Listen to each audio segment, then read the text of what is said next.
let's start. Okay, so first, as an introduction to the language, so Italian language is widely considered as one of the most beautiful spoken languages in the world. As we all know, Italian is thought of as a language of opera, art, and of course, romance.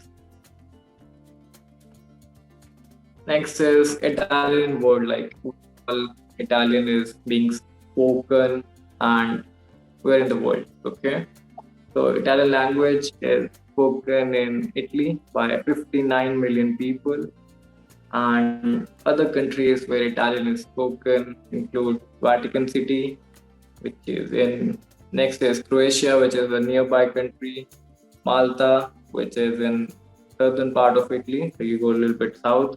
San Marino is also nearby. Slovenia, another nearby country. Monaco, it's up in north near Milan. And then the southern part of Switzerland, again, it's north in Italy and it's south part of Switzerland. Okay, they both are bordering countries. Now some common words we have in Italian language. So ciao, which is used for hi and bye both. And next is piacere, which means nice to meet you. So whenever you want to like introduce yourself to someone, so after you're done, you say piacere, nice to meet you. And next we have is arrivederci, which means goodbye. Now ciao is different, arrivederci is different because there's bye and ciao as well. So ciao is like a formal bye. Arrivederci is like goodbye, like like when you're going on a train journey or somewhere, you say goodbye, arrivederci. Okay. And then next is come stai, which means how are you? And next is voglio, which is I would like to. So if you're going to a cafe or a shop in Italy, anywhere, so if you want to order something at a cafe, restaurant, or anywhere in the world in Italy, so you go voglio. Okay, so I would like to, and next to that thing, whichever you would like to order, like voglio un cappuccino, which means I would like a coffee or cappuccino. And next is grazie, which means thanks. So it's a quite formal thing. Italians are quite formal with their language, so keep that in mind. Okay, so next we move forward. Next are the numbers in Italian. So the Latin numbers are quite similar. If you see, like in Spanish, in French, they are quite similar. So because they all are derived from the Latin language. So the one is actually uno, two is due, three is tre, then four is quattro, five is cinque, and six is sei, seven is sette, eight is otto, 9 is nove, and 10 is 10. Keep that in mind that the pronunciation of C, like when it's with CI, it's always ch, like cinque, and then again you can see 10. You see? So CI is always ch in Italian, so keep that in mind. And next we have is 100, which is cento, and the next we have is 1000, which is mille. So there's a phrase in Italian as well where you say grazie mille, like we said grazie. So it's a phrase grazie mille. You say thanks a lot. Okay. So mille is 1000. Okay. So these were the few numbers in the language, and then we'll move forward. Okay. Now this is like the base of the language, Italian language, which is it's called essere. This is called the conjugation of essere, which means to be, like how you represent. So io is I, tu is you, lui is he, lei is she, and there is one more lei. Now this lei is used for the respectable personality, like elderly people or like the people who sit in like good positions, like a teacher, like someone who's like you take it as a respectable personality. So irrespective of the gender, lay is used for them. Okay. Next we have is noi, which is we. Next we have is voi, which is you guys, like you in plural. Like I have to address you guys, I'll use voi. Okay. Next is loro, which means they. So now conjugation of these things. So io sono, which means I am. Okay. Now next is in conjugation in tu, which means to say, which means you are. And the same goes with lui, lei, and the respectable lei. The all of these three are being used with a, with the accent. You can see the accent over here. And so basically it means he is, she is, and irrespective of the gender, depends on the gender, so you can use he or she. Okay. Next we have is noi, which is we, and conjugated with siamo, which means we are. And next we have is voi, conjugated with siete, which means you guys are. And next we have loro, which means they, and it conjugated with sono, which means they are. Now this sono and this sono is totally different. This is for singular and this is for plural. Now if you have to like tell the difference, I'll give you some examples now. So these are a few examples of this conjugated things. So first is io sono indiano, which means I am Indian. Okay, so you can see io sono indiano. Next we have is tu sei bella, which means you are. Bella means beautiful, so you are beautiful. As you can see, tu is you, sei is you are. So there you go, you are beautiful. Next we have is lui è alto, which means he is tall. Now another example, lui, he, now a, so he is. Okay, so he is tall. Next we have is lei è studente, which means she is a student. Now same, lei is she, a again she is, and studente, student, she is a student. Okay, now this is a respectable one. So look at this. So lei è insegnante, which means, okay, so it can be a he and a she as well. Okay, so he is a teacher, insegnante means teacher. So he is a teacher, and if it's a she, then she is a teacher. Okay, so this one, respectable one, irrespective of the gender. Okay, next we have is we, noi siamo, which is we are. So noi siamo viaggiare. Viaggiare means traveling. So we are traveling. Okay, like you can see, noi is we and siamo is we are. Okay. Next is voi siete giocare. So you guys are playing. So giocare means playing. Now this is in question because like I'm asking, like, are you guys playing? Okay. So you can see you guys and siete, you guys are. Okay. Next we have is loro sono. Now look at the difference.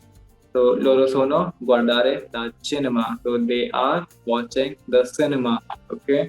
So cinema is actually a cinema or a film, whatever you want to call. So basically Italians call a film cinema only. So loro sono guardare la cinema. So like if you see a group of people and you have to like tell it, so you say loro sono. Okay, they are. Okay, so this is the difference between io sono and loro sono. Okay, next we move forward. Now, Italian language is quite gender specific, like each and every word tells about the gender, okay? So, O, the words ending with O are masculine, and the words ending with A are feminine, and E is gender neutral, okay? So, in plural form, O becomes I, and A becomes E, and E becomes I, which is gender neutral. Okay, so you have to just like keep this in mind. So for example, in piano, so you can see it's for me, I'm a guy, and if I have to say I'm Indian, I'll use Indiano. Okay, And if it's a girl, she has to say I'm Indian, so she'll say Indiana. See the difference? O and A. Okay. Now same thing in plural. So let's say we have a couple of boys. So if they have to say we are Indians, so we'll use Indiani. O will become I. And next, if there are a couple of girls and they have to say they are Indians, so A will become E. So you can see Indiana will become Indiane. And there are some words which are gender neutral, like E ending with E. If it's in singular, then it's gender neutral. So like francese, which means French. So irrespective of the gender again, so if it's a girl, she can use francese, and if it's a boy, he can use francese as well. So now in plural, again, irrespective of the gender, a group of girls, francesi, and a group of boys, again, francesi. Okay. So Italian language is quite gender specific. Okay, next. So what levels do we have in the Italian language? So A1 and A2 is like basic and beginner level, where you like learn about the basic of the language. And B1 and B2 are like intermediate, where you get to know the verbs, the past tense, present, future, and all that stuff. And C1, C2 is like advanced or fluent level, where you learn all the things like in proper grammar level. Okay. Next is like the exams, international exams of Italian language. So which Italian proficiency test to take? So which one you should take? So the Italian proficiency test is standard for non-Italian speakers to certify their Italian language knowledge. Okay, this is quite common, and the exams are designed to assess a candidate's communicative skills in a real life situation and ascertain whether you have the language abilities to necessary to succeed. So this is like the basic test you have to take to pass in if you have to go into Italian university or you want to like get a verified certificate of the language. So these tests are being taken. Now let me introduce you to like some tests as well. So first, yeah, the advantages and importance, obviously. So if you're learning Italian, you can demonstrate your knowledge by passing Italian proficiency test, namely CILS, CELI, CIC, PLIDA, or IT. So these proficiency examinations are well known throughout the world, and these are like really important certificates if like you have to succeed in a particular like arrangement or somewhere. So the associated certificates and diplomas are accepted as a qualification by employers and open doors to a wide range of jobs involving Italian around the globe. So for example, like you have to work in Amazon, you can work as a translator, or you have to work in a MNC where Italian language is needed. So these certificates can come very handy. And if you are into like hotel management or like hospitality service, again these certificates can be very useful. Now, types of Italian proficiency test. So these are the mostly known, the top ones actually. So the first one is CELI, as we discussed in the previous slide. So Certificate of Knowledge of the Italian Language. So this is basically that CELI stands for. And the next is CILS, which is Certification of Italian as a Foreign Language. And the next certificate is PLIDA, which is Italian Language Project Dante Alighieri. This is another type of Italian language test. Next is the IT, which is the Italian certification. And next is AIL, which is an Italian Language Academy. And the next is CEDILS, which is certification in Dedicatics of the Italian language to foreigners. Okay, so these are a few Italian tests which you can take from the universities, and if there are some provided in India, you can take that as well. So I'll show you some universities there as well. So you can see this is Università Stranieri di Perugia, which offers a CELI certificate, and the certificate from this Perugia University, like it holds like really value. It's like you can say IIT of India, you can literally say.